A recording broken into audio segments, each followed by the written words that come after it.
Hello and welcome to the latest episode of Tactical Heretic. My name is Guy Estes and I am the Tactical Heretic. We're coming at you from my usual location of my little shooting range and my back pasture here. So we're outdoors. Please excuse any background noise like traffic and boats and whatnot. So, what we're testing today, the Hornady Critical Defense 45 Colt load. In the last video, the previous one, I had done this load for 44 Special, which was a pretty decent little self-defense load, I thought.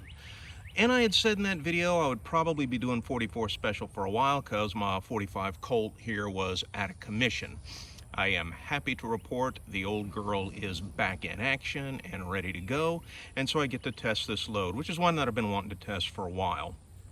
So it's a 185 grain flex tip hollow point, pretty much like the other critical defenses.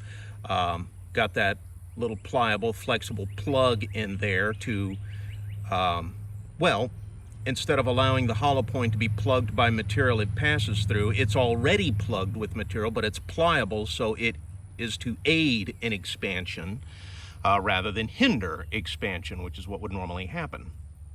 So what we saw with 44 Special, and I've seen it with tests on this load and other calibers, is the expansion is not tremendous, but it is consistent. And so that's kind of what I'm expecting here. Now, the velocity that Hornady put on the side of the box was 920 feet per second. They did not say what kind of barrel that was fired out of, whether it was a test barrel or a revolver. If it were a revolver, what length, or even if it was a test barrel, they didn't give the test length. So my 5-shot average came to 860.6 feet per second, so I round that up to 861. So they were saying 920, I'm getting 861 out of my 4-inch Smith. So that's not bad. And this was actually pretty consistent stuff too. My low velocity was 840, my high 874. So that's not a huge spread there. That's keeping things pretty tight. So, usual protocols, and this is also a brand spanking new block of ballistics gel, just delivered last night, as a matter of fact, and just unwrapped before I started this video. So as per our typical test protocols, I'll fire the first shot into bare gel to get kind of a baseline comparison and what it does under best case scenario, followed by a shot through 1 layer of cotton t-shirt, and then 4 shots of denim to see what we get. So we're all loaded up and ready to go. Let's see what happens.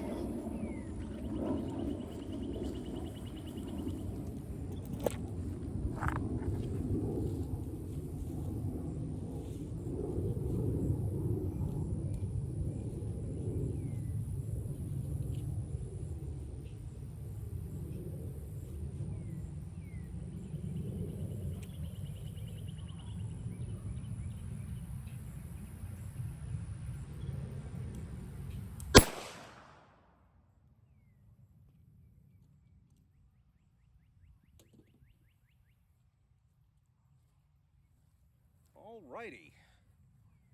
So just looking in there, I can see expansion was pretty good. It looks like it went about another inch and then snapped back. So total, the length of the entire channel there that I'm seeing is 14 3/4 inches. Now to the leading edge of the bullet, you're looking at about an even 14 inches. So that's what I would consider optimum. But this is in bare gel. What's going to happen through a layer of t-shirt? Because in all likelihood your attacker is going to be clothed, right? Unless he's like a shirtless meth head or something like that, which, hey, I'm in the South, that's entirely possible. But again, also in the South, I mean, it's Labor Day, Memorial Day weekend, so you can see my glow here. I'm sweating like a pig, in other words. So for the most part, cotton t-shirt, that's about as heavy as we get for much of the year. So my attacker, that's probably what he would be wearing. So we'll go ahead and put that on and see what happens. And yeah, let's do that.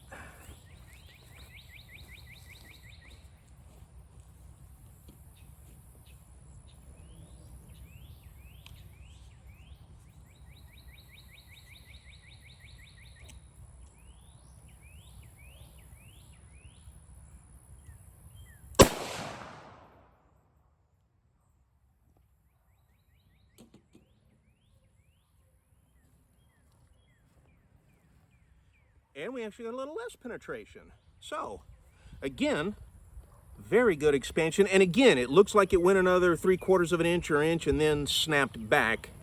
So again, that full-length wound channel, about 13 3/4 inches, going to the leading edge of the bullet. And we're looking at 12 3/4 inches. So you'll see this with ballistics gel. Sometimes it'll go a little bit further, a little farther, and then pop back. In my estimate, again, I am not a professional ballistician or engineer or anything like that. I'm just a layman like you guys. You know, a little backyard ballistician, as I put it. But as I understand it, live human skin, very, very elastic. So a bullet passing through someone and then coming out the other side, that skin stretches quite a bit. And can be kind of tough for a bullet to continue going through.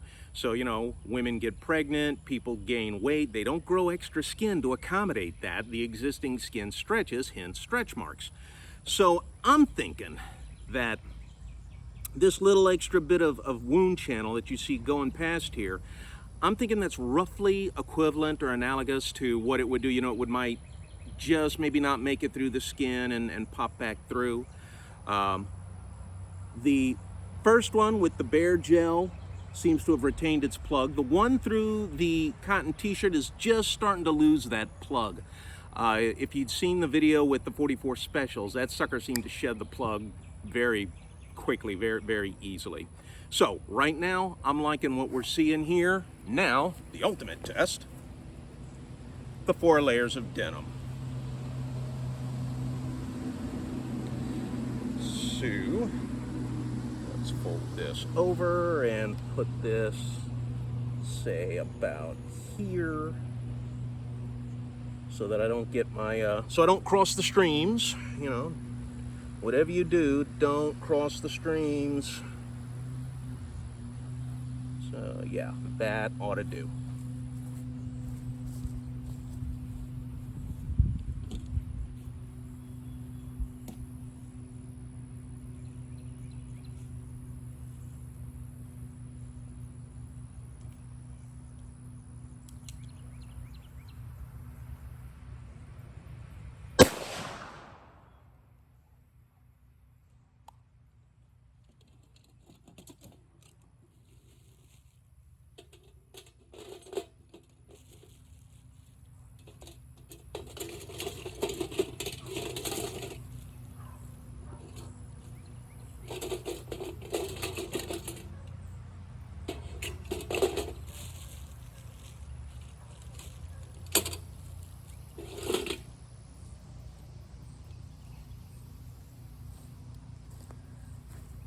Oh, and we had a pass through.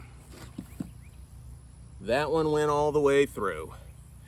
However, this is interesting. Very, very different looking wound channel. So these others were pretty much just straight channels going through there. They start out wide, get a little bit smaller. This one starts out small and then just explodes, narrows, explodes again, narrows and gets a little bit wider, and then out of the back. And I was so sure these things were not going to over-penetrate, I didn't put anything there to catch it, because it did something, and I'd like to see it. So let's try another shot through the denim and see what happens.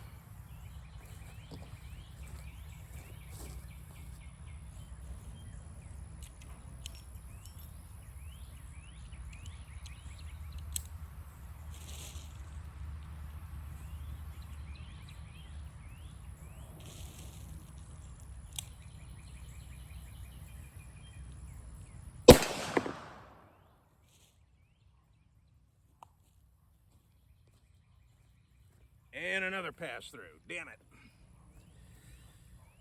Alrighty.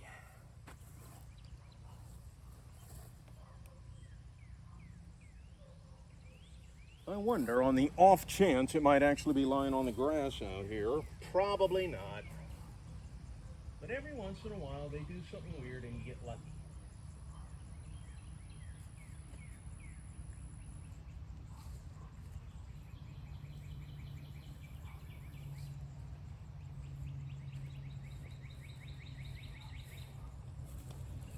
No, didn't think so. All right, well, I'll go ahead and get these other two out. So, and it doesn't look like there's a tremendous difference in what they did, you know, performance-wise.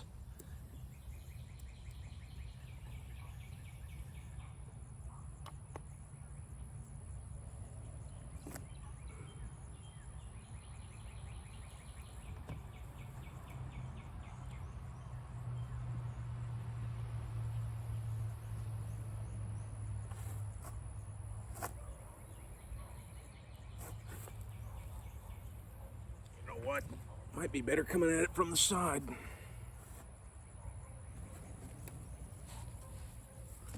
Yeah.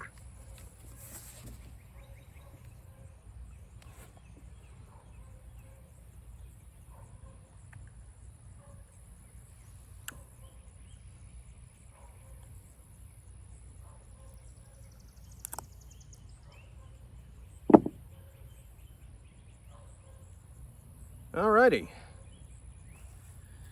So I'll bring these around to show you. And like I said, not a tremendous difference there. In fact, even now I can't remember which one was the Bear Gel, which one was the t-shirt. They both left their plugs in there, but they expanded. Again, not what you would call maybe tremendous expansion, but consistent. And really, the whole point, at least as far as I'm concerned, of using a caliber that starts with a 4 is if it doesn't expand, it still makes a pretty good hole, doesn't it? So the expansion, it enhances stopping power, but it's also to prevent overpenetration so it doesn't go through and hit somebody you don't intend to hit. So the 45 Colt Critical Defense, I think pretty good self-defense round. Again, through the heavy clothing, we had 2 passers. This is a 20-inch block, by the way. So we had complete pass-throughs on that, but on a more lightly clothed individual, these work great. The 12 3/4 to 13 3/4 inches of penetration, I would consider that optimal in a situation where you're concerned with overpenetration, and you're going to have to come from, you know, potentially different angles. Front to back, you know, front chest to the back, well, no, on most people you're looking at, what, 8 to 10 inches, something like that.